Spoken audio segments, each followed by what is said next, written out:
오늘 본말 통해서 출애굽기 강의 18번째 말씀 드리겠습니다. 이 파리재앙, 그리고 이는 하나님의 권능이니이다 제목으로 같이 은혜 받는 시간 갖도록 하겠습니다. 출애굽기 이제 우리가 계속 10가지 재앙에 대해서 말씀을 드리고 있습니다. 근데 이 10가지 재앙에는 특징이 있습니다. 사실은 이게 하나님의 기적이죠.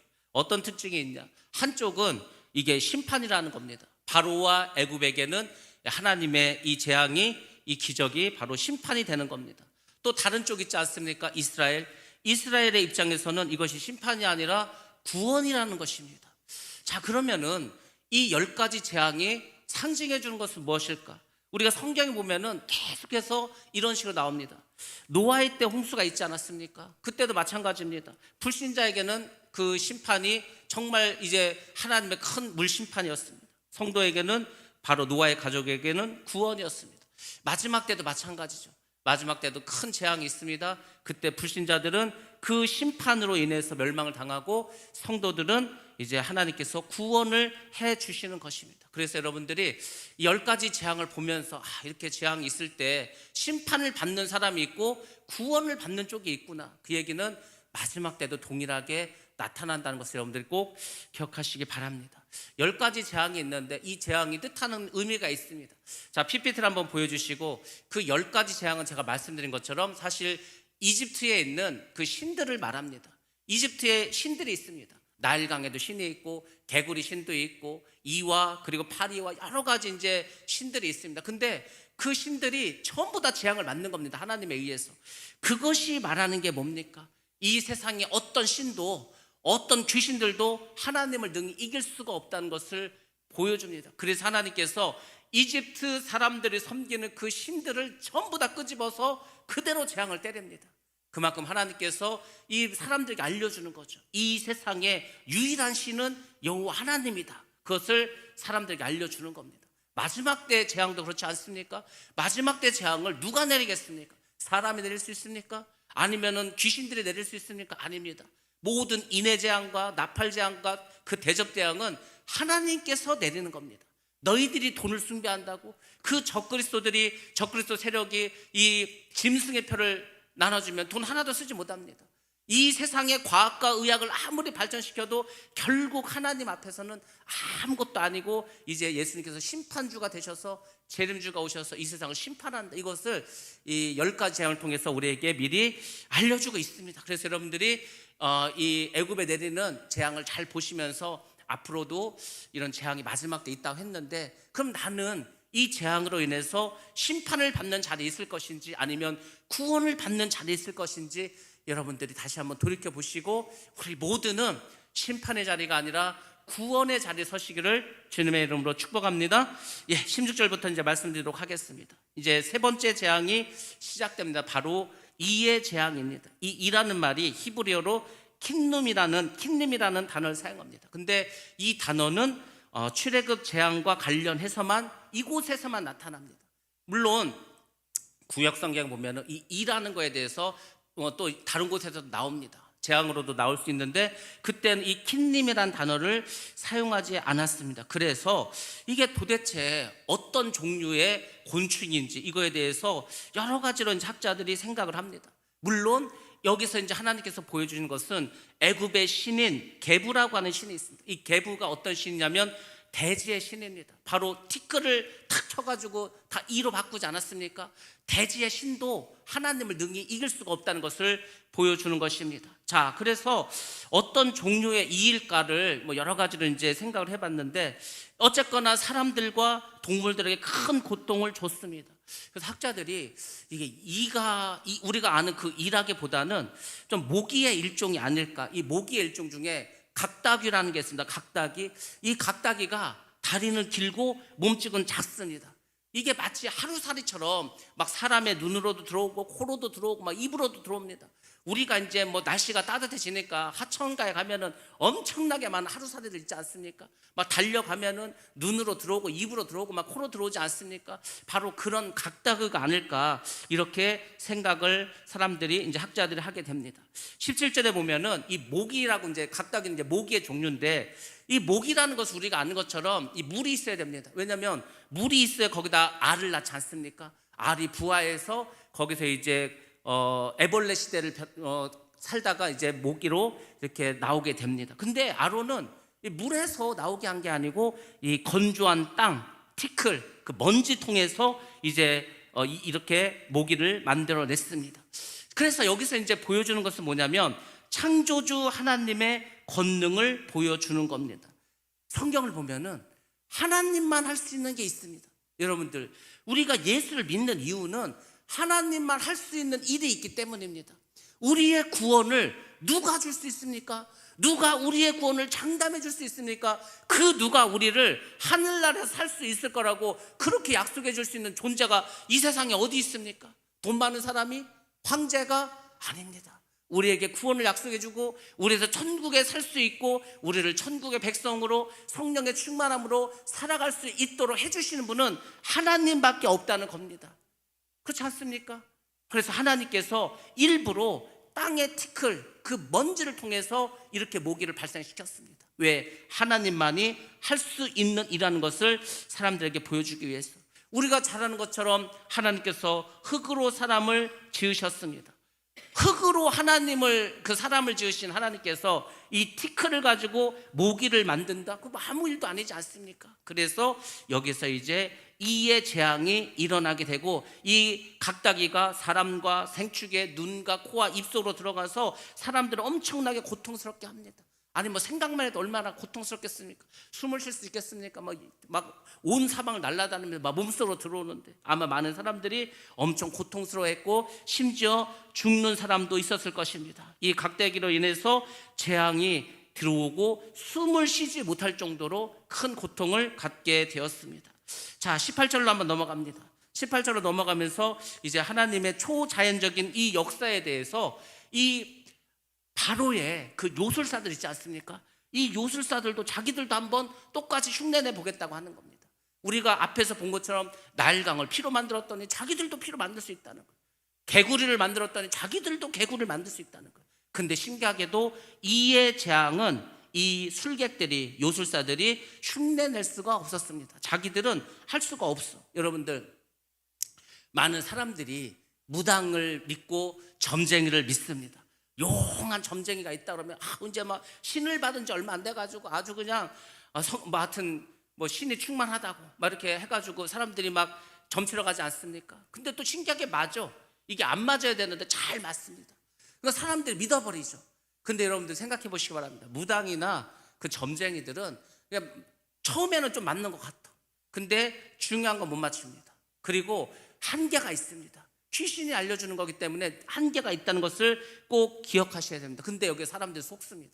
그래서 사람들이 어떠한 일이 있어도 자기 말을 듣게끔 이제 무당이 하는 거죠. 내 말 안 들으면 너 죽는다 이거죠. 내 말 안 들으면 네 자식 죽는다는 거죠. 내 말 안 들으면 니네 사업체 다 망해버린다고 막 협박하지 않습니까? 그래서 그 사람의 재산을 다 빼앗아 갑니다.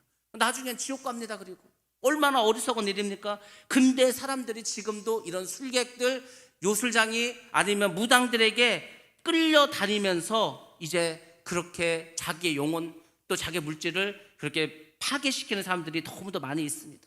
사단은 한두 가지는 흉내낼 수 있습니다. 그렇지만 하나님의 통제로 인해서 더 이상 능력을 발휘할 수가 없습니다. 이 세 번째 재앙, 이의 재앙부터는 이제 요술사들이 흉내를 내지 못하게 됩니다. 이 세상에 거짓 선지자들이 많이 있습니다. 이 거짓 선지자들이 사단의 힘을 얻어서 마치 자기들이 정말 큰 능력이 있는 것처럼 그렇게 사람들을 속입니다. 이 세상의 주도권이 자기들에게 있는 것처럼 그렇게 선전을 합니다. 그게 대표적인 게 이단들이지 않습니까? 이단과 사이비를 사람들에게 빠질 때 보면은 거기도 병 들었는데 병을 고쳐줬더라 이거예요. 귀신이 들렸는데 귀신을 내어 쫓았다 이거죠. 근데 여러분들 그건 한시적이고 사람들을 속이기 위해서 마귀가 그 능력을 주는 겁니다. 거기에 속으면 안 됩니다. 오늘날에 우리 주변에 많은 재림주들이 있습니다. 자기가 재림 예수라는. 근데 그 말부터가 잘못된 말입니다. 왜냐하면 예수님은 이 세상에 두 번 오십니다. 첫 번째는 이미 오셨죠. 첫 번째로는 우리를 구원하기 위한 구세주로 오십니다. 구세주로 오실 때는 육신의 몸을 입고 오십니다. 연약한 모습으로 오십니다. 그리고 십자가에서 죽으십니다. 근데 여러분, 예수님께서 재림하시지 않습니까? 그때는 연약한 인간의 모습이 아니라 강력한 심판주로 나타납니다. 근데 지금 이 세상에 자기가 재림주라고 하는 모든 가짜들은 전부 다 인간입니다. 그러니까 그거부터가 잘못됐죠. 절대 재림주가 될 수가 없습니다. 그럼에도 불구하고 여전히 많은 사람들이 이단을 따라가고 사이비에 자기의 영혼을 팔아버리고 그렇게 멸망에게로 가고 있습니다. 여러분들, 우리가 결국 그렇게 이단과 사이비를 쫓아가면은 어떻게 됩니까? 멸망당하지 않습니까? 하나님은 우리 모두를 사랑하십니다. 한 영혼이라도 정말 구원받기를 원하고 계십니다. 그래서 사실 이단에 빠진 사람들, 사이비에 빠진 사람들, 아니면 다른 다른 종교에 그렇게 빠진 사람들, 무당에 빠진 이 모든 사람들, 하나님 볼 때는 전부 다 구원받아야 될 그럴 사람들입니다. 그러니까 우리가 이 복음을 전할 때 여러분들 잘 기억하시기 바랍니다. 누구에게나 모든 사람에게 우리가 복음을 전해야 합니다. 예전에 우리가 미얀마에 가서 복음을 전할 때, 미얀마는 우리가 아는 것처럼 90%가 막 불교지 않습니까? 그 대부분의 사람들이 다 불교 신자입니다. 그들에게도 복음을 전했습니다. 그리고 우리가 승려에게도 복음을 전했습니다. 승려들만 복음을 전했다니까요. 근데 또 신기하게 그 중에 또 누구는 거짓말인지 진짜인지 모르겠지만 자기가 예수를 믿겠다고 이렇게 나오는 사람도 있습니다. 여러분들, 우리 눈에는 지금 그 사람의 모습이 승려이든 무당이든 아니면 아주 정말 큰 죄인이든 우리 눈에 이렇게 보이지만은 하나님 보실 때는 다 우리가 구원해야 될 연약한 사람으로 하나님은 보십니다.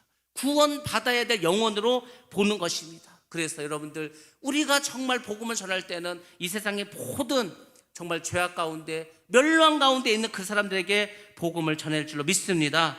하나님 통치 아래서 예속된 그 존재, 이 귀신들, 마귀, 그 다음에 이단, 사이비 전부 다 자기들 잘났다고 자기들이 하나님이라고 떠들어대지만 사실은 하나님의 그 예속된 하나님의 그 능력 아래에 있는 그런 존재라는 것을 꼭 기억하시기 바랍니다.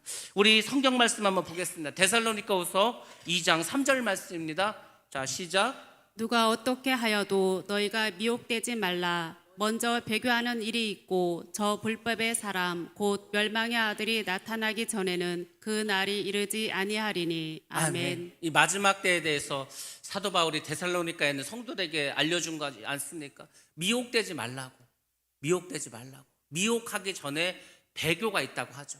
이 세상에 큰 배도가 일어나게 됩니다. 쉽게 말해서 교회하고 절하고 성당하고 이슬람교하고 막 다 합치지 않은 이런 얘기들이 나옵니다. 그리고 사람들을 미혹합니다. 그리고 불법의 사람, 멸망의 아들, 적그리스도가 나타난다고 하지 않습니까? 그러니까 앞으로 여러분들 우리가 정말 깨어서 정신을 차리고 기도해서 절대 이 미혹의 영에 넘어가지 않도록. 어제 PD수첩에서 또 JMS에 대해서 말하지 않았습니까? 저렇게까지 나오는데 그래도 그 안에 있는 사람들은 참 어떤 사람일까? 근데 어제는 이게 공중파를 탔기 때문에 어제 프로를 보고 많은 JMS 성도들이 떠날 것 같습니다. 특별히 좀 젊은 층들은 많이 탈퇴할 것 같습니다.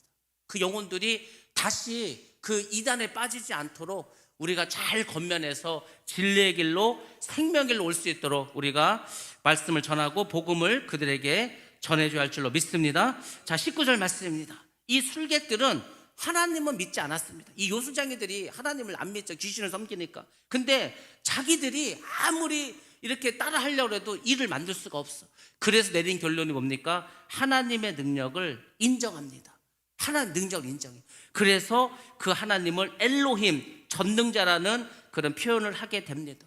물론 이스라엘이 섬기는 하나님은 여호와라는 이름을 씁니다. 그러니까 이제 여호와를 말하는 건 아니고 뭔가 신이 있는데 엄청나게 강해.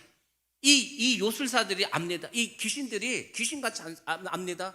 귀신이 얼마나 귀신같이 아냐면 일단 예수님을 알아봅니다. 우리 사람들은 예수님을 못 알아봐. 그냥 예수님을 그냥 사람으로 봐. 근데 귀신들은 예수님을 알아보고 덜덜덜 떱니다. 귀신이 귀신같이 아는 거죠. 그렇습니다. 여러분들, 우리가 꼭 기억할 것은 악한 자들도 하나님을 알고 예수를 압니다. 근데 믿지는 않습니다. 믿지를 않으니까 그래서 구원을 받지 못하는 겁니다. 그래서 우리가 하나님을 믿고 예수를 믿는다는 것은 굉장히 큰 은혜입니다. 사실은 이게 여러분들은 하나님을, 예수님을 무엇으로 믿었습니까? 여러분의 이성으로 믿었습니까? 아니면 여러분의 어떤 경험으로 믿었습니까?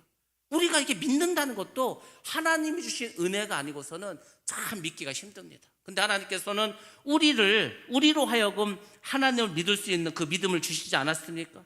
이 요술사들도 하나님이 전능자인 것을 알았어요. 이 술객들이 자기들은 하나님을 대항할 수 있는 그런 힘이 없다는 것을 알았습니다. 전의를 상실해버렸어요. 야, 이 하나님하고는 우리 게임이 안 된다. 이렇게 이제 자기들은 전의를 상실합니다. 그래서 이제 바로에게 말하죠. 우리는 도저히 이제 따라서도 못하겠고, 이 전능자 하나님 우리가 도저히 이길 수가 없다고. 그렇게 바로에게 이야기합니다. 근데 신기하게 바로는 여전히 강박합니다. 하나님의 말씀을 듣지 않습니다. 이렇게 생각하는 거죠. 이까짓 거 각다기 정도는, 이까짓 거 이 정도는 모기장을 쳐서 막던지 어떻게 해서 내가 막을 수 있다, 이렇게 생각을 하는 거죠. 그만큼 참 하나님을 믿는 게 어려운 일입니다. 우리가 하나님을 받아들이는 거, 우리가 이제 전도를 하러 갔습니다. 하나님이 당신을 사랑하십니다.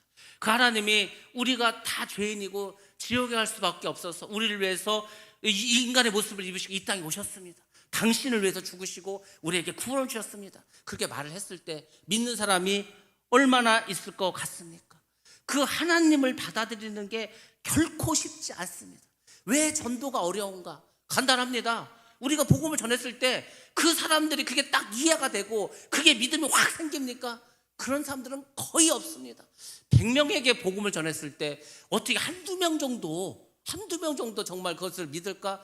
거의 믿지 않습니다. 그만큼 하나님을 받아들이는 게 어렵습니다. 그 바로도 마찬가지예요. 바로도 자기가 지금 왕이지 않습니까? 애굽의 왕은 거의 신의 존재지 않습니까? 자기 아래에 무수히 많은 그런 술객들이 있고 많은 백성이 있고 돈도 많고 권력도 많고 군사력도 강하고 아직까지도 내가 하나님한테 굴복할 필요가 없다는 거예요. 내가 조금만 어떤 기회를 틈타면 얼마든지 이길 수 있다고 여전히 아직도 바로는 생각을 하고 있습니다. 이게 어리석은 인간의 모습이죠. 지금도 많은 사람들이 그렇습니다. 야, 내 주먹을 믿지 하나님을 믿냐? 그것이 어리석은 게 어디 있습니까? 제가 그 수많은 그 권투 선수들이 있지만은 타이슨은 정말로 그 펀치가 센 것 같아요. 타이슨은 여러분들 집에서 옛날에 이제 한참 잘 나갈 때 그 호랑이를 애완동물로 키웠습니다. 호랑이를. 근데 이제 어느 그 파티를 갔는데 자기를 사람들이 무시하는 거예요. 흑인이고 못 배우고 그랬다고 해가지고, 그래서 열받아가지고 그 파티장을 완전 쑥밭을 만들어 놨습니다. 그리고 이제 집에 왔는데 그 애완 호랑이가 크진 않죠. 이제 좀 약간 새끼 정도 됐는데 이제 주인이 왔으니까 와가지고 흔들 거 아닙니까? 근데 이때 타이슨이 술도 먹고 열받아가지고 주먹으로 호랑이를 팍 때렸어. 그래서 자기 주먹이 깨질 것 같죠. 호랑이가 주먹 한번 맞았다고 쓰러지지 않습니다. 그러니까 그 강력한 타이슨, 그때까지도 자기 주먹을 믿지 않습니까? 호랑이를 감히 어떻게 주먹을 때립니까? 그래서 사람들은 그런 거예요. 내가 아직도 버틸 게 있다는 거예요. 나는 아직도 내 의지를 꺾지 않고 나를 버리지 않고 아직도 내 생각으로 살겠다는 그게 아직도 있습니다. 그래서 10계명의 1계명을 지키기가 그렇게 어려운 겁니다. 나 이외에 다른 신을 너에게 두지 말라. 그게 1계명이지 않습니까? 근데 사람들이 하나님 말고 다른 신을 둡니다. 부처를 갖다 놓던지 무슨 칠성신을 갖다 놓던지 옥황상제를 갖다 놓던지 돈을 갖다 놓던지 자기 자신을 갖다 놓던지 아무튼 주인을 바꾸려고 하지 않습니다. 10계명의 1번 계명이 믿어지고 그걸 지켜야 이제 하나님을 믿는 건데 그 1번 지키기가 어려운 거예요. 그래서 많은 사람들이 여전히 하나님을 섬기는 게 아니고 자기를 섬기고 다른 세상적 것을 섬기는 겁니다. 지금 바로가 그런 입장이라는 겁니다. 자, 20절로 가니까 이제 하나님께서 모세에게 이야기합니다. 바로가 관례를 따라서 매일 아침 나일강에 와서 어떻게 한다고 했습니까? 그 신에게 제사 지낸다고 하지 않았습니까? 그러니까 나일강에 나오니까 바로에게 가서 이스라엘 백성을 내보내라고 요구하라고 이렇게 말을 합니다. 요구하라고. 근데 이제 이 바로가 정신을 차립니까? 여전히 정신을 차리지 않습니다. 그래서 이제 21절부터 파리떼 재앙이 또 시작하게 됩니다. 이 파리떼가 우리도 지금 파리가 있으면 얼마나 좀 정신이 없고 골치 아픕니까? 근데 이때 파리의 그 재앙은 우리가 지금 하는 이런 정도가 아니고 온 세상이 까말 정도로 파리가 어마어마하게 역사를 합니다. 이 파리라는 말이 히브리어로 아로브라는 말을 쓰고 파리의 신이 하트콕이라는 신이 있습니다. 이 단어의 뜻은 원래 어떤 의미냐면 혼합물이나 혼합된 물이라는 뜻입니다. 이 파리들이 막 무리로 다니지 않습니까? 근데 이 성경 원문에는 정관사가 붙어 있습니다. 그래서 그때 그 물이 때 이런 이제 해석을 하게 되는데 애굽 사람들은 그게 뭔지 안다는 겁니다. 그래서 벌써 그 파리에 대해서 아는 거죠. 그래서 이 애굽 사람들이 잘 알고 있는 그 단일한 종류의 벌레, 바로 그 파리가 이제 재앙을 일으키게 됩니다. 사람과 짐승과 땅과 초목이 다 피해를 입게 됩니다. 다 피해를 입는 거예요. 파리가 한번 이렇게 뭐 집안에만 있어도 막 정신없지 않습니까? 그 저는 예전에 몰랐는데 쇠파리라는 게 있더라고요. 여러분 쇠파리 압니까? 쇠파리, 그 소에게 달라붙는 파리 보셨습니까? 안 보셨어요? 시골에서 안 사셨습니까? 그 쇠파리는요 보통 파리보다 엄청나게 더 큽니다. 힘도 엄청, 저 매미인 줄 알았어요. 매미인 줄 알았어요. 훨씬 크고 파리같이 생겼는데 그 쇠파리만 좀 있어도 잠도 못 잡니다. 근데 이 파리가 온 세상을 막 뒤덮지 않았습니까? 그래서 이 파리 때문에 이제 사람들이 고통을 당하게 됩니다. 근데 22절에서 이제 하나님 어떻게 합니까? 이 파리 재앙부터는 이 고센 땅을 구별해 주기 시작합니다. 여러분들 잘 보시기 바랍니다. 구별이라는 말이 페두트라는 단어인데 이 구별이라는 말은 원래 의미가 구속하다, 구원하다의 뜻을 가지고 있습니다. 이제 하나님께서 이스라엘 백성들을 구원받을 사람으로, 애굽은 이제 멸망당할 사람으로 구별시킨다는 겁니다. 그래서 이스라엘 백성에게는 이 파리의 재앙을 내리지 않습니다. 그리고 이제 파리 재앙부터는 그동안은 아론이 이렇게 막 지팡이를 치고 하지 않았습니까? 모세가 직접 나서서 이제 여러 가지 재앙을 일으키게 됩니다. 본질적으로 이스라엘을 위한 구속을 이제 하나님께서 본격적으로 해 나가시겠다는 겁니다. 그러니까 하나님의 계획을 우리가 다 알 수는 없습니다. 지나면 알게 됩니다. 처음부터 알 수도 없습니다. 그러니까 처음에는 이게 하나님의 뜻인지, 하나님이 지금 역사하는 건지 우리가 잘 모를 때가 있습니다. 그런데 시간이 조금씩 지나면은 보이기 시작합니다. 그러니까 여러분들이 그 눈을 가져야 돼. 아, 이것은 하나님이 역사하는 거구나. 하나님께서 일하고 계시는구나. 이것을 캐치할 수 있어야 됩니다. 지금 이 파리의 재앙부터는 하나님께서 고센 땅을 구별시켜서 고센 땅으로는 파리가 가지 않습니다. 그 온 애굽의 전역에 다 파리가 들끓는데 고센 땅은 구별시켜 줍니다. 그 얘기는 뭐냐면 나중에 우리가 심판을 받지 않습니까? 인해재앙, 나팔재앙, 대접재앙이 있습니다. 우리가 잘 아는 것처럼 대접재앙은 후 3년 반 동안 일어날 강력한 재앙입니다. 이 재앙을 견딜 사람이 없어. 그래서 많은 분들이 물론 이제 휴거를 말할 때 환란 전 휴거도 말합니다. 7년 환란이 일어나기 전에 휴거가 일어나서 믿는 사람들은 뭐 인해재앙이나 나팔재앙이나 아무 재앙을 받지 않는다 이렇게 말하는 분도 있고 중간 휴거설을 말하는 분들이 있습니다. 그래서 중간 휴거설은 전 3년 반은 다 같이 재앙을 고통을 당하는 겁니다. 믿는 사람이나 믿지 않는 사람이나. 근데 이제 하나님께서 믿는 자들은 중간에 전 3년 반이 끝나고 후 3년 반이 시작하기 전에 휴거시킨다 이런 말이 있습니다. 그러니까 어찌 보면은 이 재앙이 1번, 2번, 3번까지는 같이 재앙을 당했는데 이제부터는 하나님께서 구별시켜서 이스라엘 백성들에게는 재앙을 내리지 않는다. 그래서 저도 이 부분을 보면서 그 생각을 했습니다. 처음에는 우리가 같이 환난과 핍박을 믿지 않는 사람하고 받는다 하더라도 정말 힘들고 어려울 때부터는 이제 하나님께서 역사를 해 주시는구나. 그러니까 믿는 사람하고 믿지 않는 사람이 눈으로 봐서는 구별되지 않습니다. 근데 틀림없이 마지막 때가 되면 싹 하나님께서 구별시켜 버립니다. 염소와 양을 구별하고 그 다음에 알곡과 쭉정이를 구별하고 하듯이 다 구별합니다. 여러분 휴거를 우리가 말할 때 사람들이 이해를 잘 못합니다. 아니 휴거가 도대체 어떻게 일어나고 도대체 사람들이 어떻게 올라가는데 잘 모르죠. 그래서 이제 어떤 과학자가 이렇게 했어요. 밖에 나가서 모래를 좀 이렇게 한 컵 떠오르는 모래를 갖고 왔습니다. 모래를 바닥에 쫙 깔았어. 그리고 거기다 자석을 가까이 댑니다. 그러면은 모래 속에 있는 철분 성분들은 다 자석에 달라붙습니다.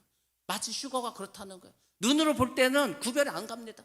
눈으로 볼 땐 누가 휴거를 받지 못할지 아무도 알지 못합니다. 근데 정말 하나님께서 천사들을 데리고 나팔을 불고 이 휴거가 일어날 때는 믿는 자들은 막 쑥쑥 올라간다는 거죠. 그러니까 그때 우리가 들림을 받아야 합니다. 그러니까 저는 항상 그 생각을 하는 거예요. 내가 만약에 주님이 오시기 전에 죽는다면 뭐 죽었다 부활할 것이고 내 살아상전에 주님께서 오시면 내가 그 휴거를 경험하게 될 건데, 야, 그때 하늘로 올라갈 때 기분이 얼마나 좋을까? 여러분들 그런 생각하십니까? 예수를 믿는 사람이라면 당연히 그런 거 생각하면서 살아야 되지 않겠습니까? 우리가 예수를 믿으면서도 너무 막연합니다. 너무 천국에 대해서도 또 이 휴거나 여러 가지 어떤 하나님이 마지막 때 가르쳐주는 이런 거에 대해서 너무 좀 무지하지 않습니까? 그러니까 자꾸 세상 것만 관심을 갖는데, 예수를 믿는 우리라면은 하늘의 소망을 가지시기 바랍니다. 지금 이스라엘 백성들이 괜히 그 애굽 백성들하고 같이 막 이렇게 고통당하는 게 아니고, 하나님이 이제는 구별해 주셔서 이스라엘 백성은 더 이상 애굽에 속한 자가 아니다, 하나님께 구별된 자다, 이렇게 딱 하나님 선포해 버립니다. 그래서 이 고센 땅에 있는 이스라엘 백성들을 구원해 주십니다. 이 고센 땅이 어디냐면 나일강 하류 쪽에 있습니다. 하류 쪽에 있기 때문에 지리적으로 보면은 나일강에서 발생한 여러 가지 재앙을 제일 많이 겪게 됩니다. 이게 범람도 잘 되고 하류이다 보니까 온갖 뭐 이상한 것들 떠내려오고, 아무튼 고센 땅 지역이 지리적으로는 굉장히 재앙이 많이 발생할 수 있는 그런 지역입니다. 그럼에도 불구하고 하나님이 고센 땅만 재앙을 내리지 않고 다른 애굽 전역에 재앙을 내리신다는 것은, 이 재앙은 하나님께서 역사하고 있다는 것을 증명해 주고 있는 것입니다. 하나님이 믿는 자들은 콕 집어서 그 사람만 재앙을 면하시게 합니다. 그 사람 신기하지 않습니까? 다 재앙을 당하고 다 고통을 당하는데 믿는 사람만 하나님께서 싹 뽑아서 보호해 주십니다. 이것은 뭐 어떤 다른 사람의 힘으로 할 수가 없습니다. 마지막 때 구원받고 또 부활하고 휴거되는 것도 마찬가지입니다. 믿는 자에게만 주시는 하나님 특별한 은혜고 축복의 줄로 믿습니다. 23절과 24절 말씀입니다. 자, 재앙이 이제 내릴 거라고 구체적인 시간과 장소를 예고해 줍니다. 이게 자연적으로 발생한 것도 아니고 우연히 발생한 것도 아니고 하나님이 내리시는 재앙이라는 것을 확실하게 알려주기 위해서 그렇게 하십니다. 하나님은 시건치지 않으십니다. 하나님이 거짓말하는 거 봤습니까? 성경에서 하나님이 어떤 말씀하셨는데 그 말씀을 어기시고, 야, 그거 내 말을 잘못했다, 내가 좀 수정하겠다, 이런 것도 없습니다. 하나님께서 무수한 파리떼를 정말 이스라엘 전역에 다 보내십니다. 고센 땅만 제외하고. 그래서 어떻게 됐습니까? 신하의 집, 모든 애굽 사람의 집에 이 파리가 임하게 됩니다. 농작물까지도 손상을 입게 됩니다.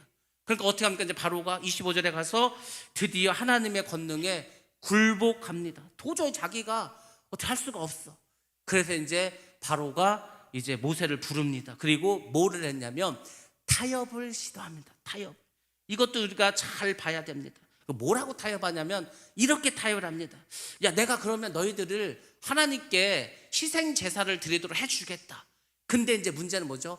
장소의 문제를 들고 나옵니다. 야, 너희들 있잖아, 그 3일길을 나가서 광야에 가서 제사 지낸다는데 그렇게 하지 말고 애굽 땅에서 지내라. 애굽 땅에서 희생을 드리라고 이야기를 합니다. 마귀는 이런 식으로 타협을 하는 거예요. 여러분들, 우리가 어떤 하나님의 일을 할 때 반드시 마귀가 와서 역사를 합니다. 역사를 해. 근데 그 말을 들어보면은 좋은 말이 많습니다. 합리적인 말도 많습니다. 그렇게 하면 훨씬 더 유리할 것도 같습니다. 근데 여러분이 꼭 기억하셔야 될 건 뭐냐면, 우리는 하나님께서 원래 우리에게 하신 말씀 그대로 순종하는 게 그게 중요합니다. 하나님은 분명하고 확실하게 뭐라고 말씀하셨냐면, 너희가 희생 제사를 드리는데 반드시 애굽에서 3일길을 가서 떨어진 곳에서 지내라고 했습니다. 근데 바로가 하나님의 말씀을 변개시킵니다. 타협합니다. 야, 뭐 3일길을 걸어가냐, 그냥 여기서 지내, 여기서 지내라고 합니다. 그런 식으로 이제 역사를 하는 거죠. 절대 넘어가서는 안 됩니다. 마귀가 하도 영특해서 자기가 딱 판을 보니까 이길 수가 없어. 그러면은 이런 식으로 타협을 하게 됩니다. 그래서 우리에게 슬그머니 좋은 제안인 것처럼 제안을 합니다. 거기 넘어가면 안 된다니까요. 거기 넘어가면 속는 겁니다. 제가 그랬잖아요. 뭐 마귀가 와가지고, 야, 물을 너무 목마르니까 물을 마시지는 말고 입에서 우물우물하고 뱉어버려. 그거 먹는 거 아니잖아. 막 그런 식으로 타협을 하게 합니다. 근데 하나님은 그것을 원치 않으십니다. 하나님은 100%를 원하십니다. 아니 그 아브라함이 이삭을 바칠 때 어떻게 바쳤나 생각해 보시기 바랍니다. 하나님께서 잡아 죽이라고 하지 않았습니까? 번제로 태우라고 하지 않았습니까? 그러니까 그대로 불도 가져가고 칼도 가져가고 다 가져갑니다. 아들 죽이려고. 그러니까 망설임이 없었습니다. 뭐 타협도 없었습니다. 하나님 그냥 죽이긴 아까우니까 다리 하나 잘라드리면 안 될까요? 팔만 하나 잘라드리면 안 될까요? 그걸 타협할 수 있습니다. 근데 아브라함은 절대로 그렇게 하지 않았습니다. 그러니까 우리의 신앙생활 속에서 마귀가 이렇게 타협을 시도한다, 절대 거기에 속아서 안 됩니다. 그러면은 하나님의 복을 받지 못합니다. 하나님이 우리에게 복을 주실 때에는 우리가 철저하게 순종하는가, 그걸 보시려고 하는 겁니다. 그거를. 근데 슬그머니 바꿔버려? 그 믿음이 없는 거죠. 그래서 여러분들 기하게 순종하실 거라면 그냥 목숨을 내놓고 내가 죽으면 죽으리라, 그런 심정으로 100% 순종하시기 바랍니다. 역사가 그때 일어나는 겁니다. 역사가. 제가 월요일날 성경 공부하면서 그 얘기하지 않았습니까? 우리가 기적이 일어나지 않습니까? 기적이 일어날 때 제일 조심해야 될 게 뭐라고 했습니까? 기적이 일어날 때 제일 조심해야 될 것은 의심입니다. 의심. 이 기적이 일어나기 직전에 마귀가 반드시 우리에게 주는 게 의심을 갖게 합니다. 의심을. 그러니까 마귀가 알아. 내가 이거를 잘 이기고 믿음으로 이기고 순종하면 큰 복이 있는 것을 마귀는 알고 있습니다. 귀신은 귀신같이 안다니까. 그래서 우리에게 슬그머니 의심을 주는 거예요. 아이 설마 이런 일이 벌어질까? 아이 설마 어떻게 그 보리떡 5개 물고기 2마리 가지고 5,000명이 먹을 수 있냐?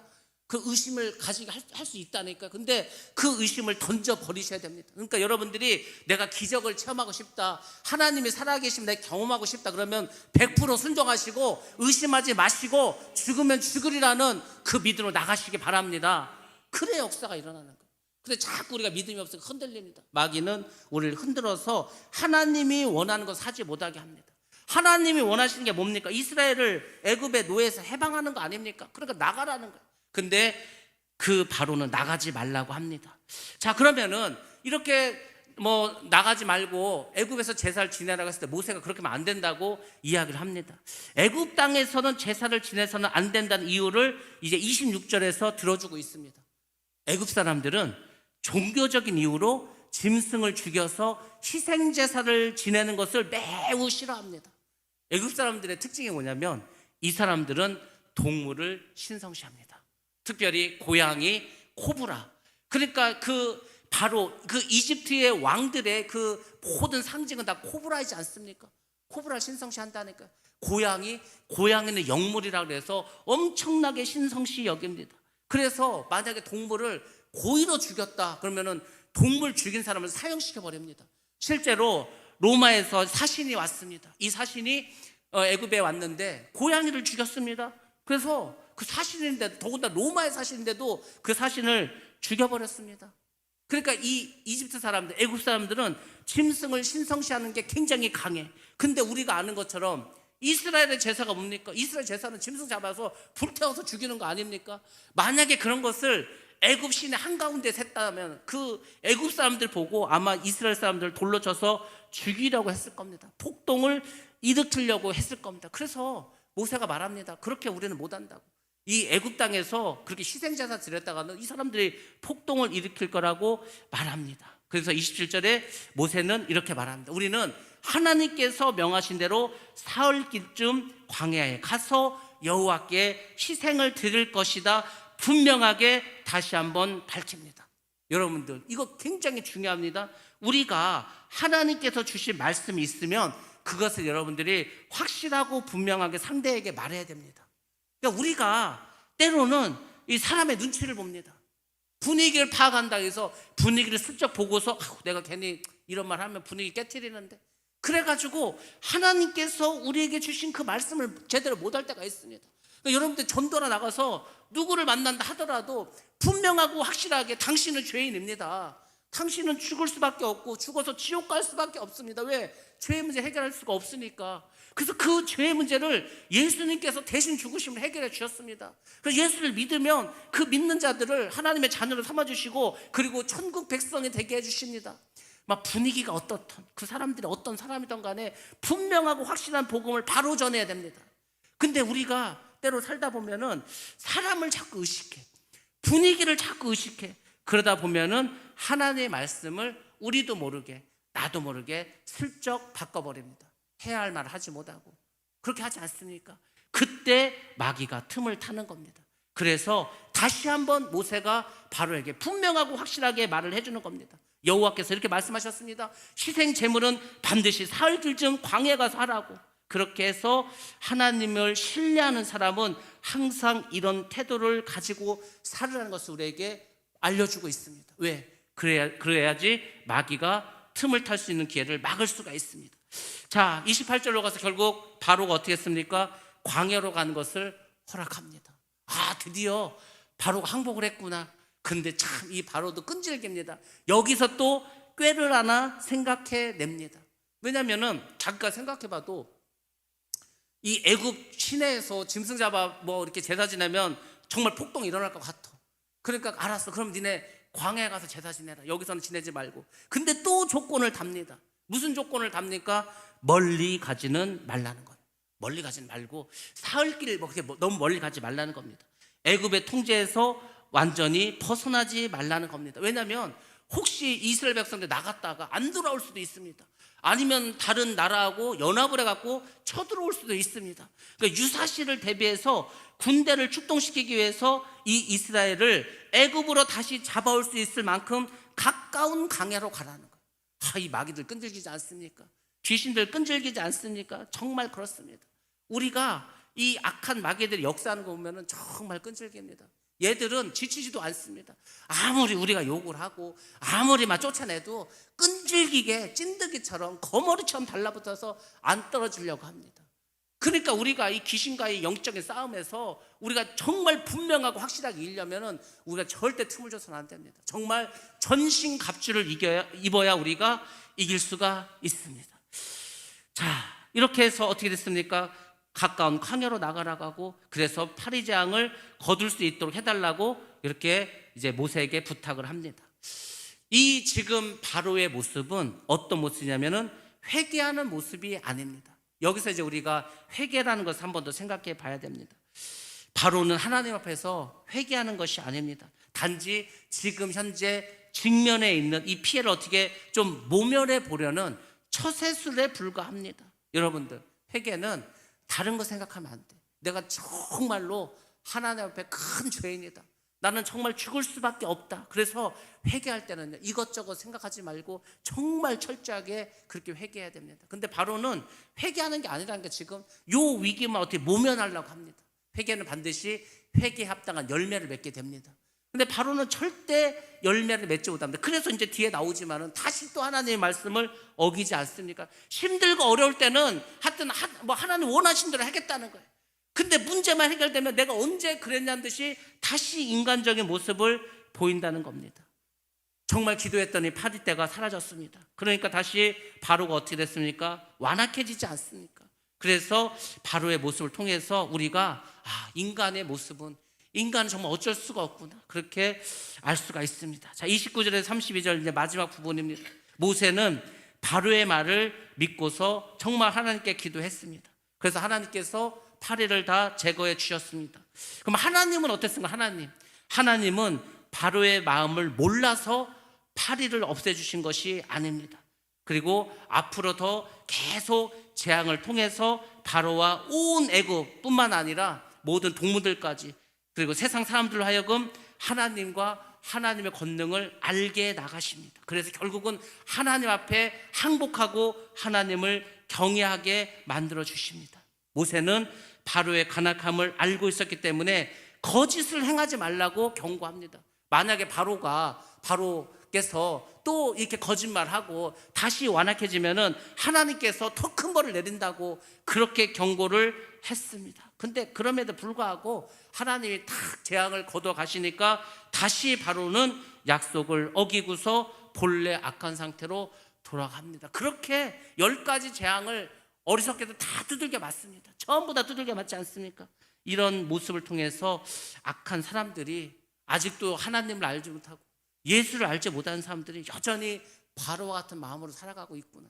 그러니까 참 우리가 예수 믿고 구원받은 거, 우리가 교회 나와서 하나님 나라의 백성이 된 거, 이게 정말 보통 은혜가 아니구나. 그렇지 않습니까? 여러분들 진짜 예수 믿는 거 이게 보통 큰 은혜가 아니고 보통 큰 축복이 아닌데, 내가 예수를 믿었다는 것 그 자체가 어마어마한 축복이라는 것을 다시 한번 깨달으시기 바랍니다. 우리는 하나님 안에 있습니다. 하나님 안에 있죠. 세상과 타협해서는 안 됩니다. 우리는 마귀의 속박에 있어서도 안 됩니다. 우리는 날마다 전신갑주를 갖고 마귀와 싸워야 됩니다. 그 믿음으로 승리하셔야 됩니다. 말씀대로 살아가셔야 합니다. 그런 사람이 가나안에 들어가는 겁니다. 그런 사람이 천국을 가는 겁니다. 지금 10가지 재앙이 끝나고 홍해를 건너고 광야 40년을 겪고 그렇게 가나안에 가지 않았습니까? 우리가 천국 가는 여정도 마찬가지입니다. 광야를 우리가 홍해도 건너야 되고 여러 가지 재앙도 거쳐야 되고 광야 생활도 다 거치고 그 모든 것을 전부 다 믿음으로 모든 여정 속에서 이기고 해야지 요단강을 건너서 가나안 땅으로 들어가게 될 줄 믿습니다. 우리 지금 광야 생활을 겪고 있습니다. 어려움도 많고 힘든 일도 많고 고통스러움도 많습니다. 그렇지만 좌절할 것도 없고 낙심할 것도 없습니다. 왜? 하나님이 함께 하시기 때문에, 하나님 우리 안에 계시기 때문에 여러분들 이 믿음을 가지고 승리하시기 바랍니다. 반드시 하나님께서 우리를 저 좋은 천국으로 인도해 주실 줄로 믿습니다. 예, 우리 찬양 드리시고 같이 기도하겠습니다.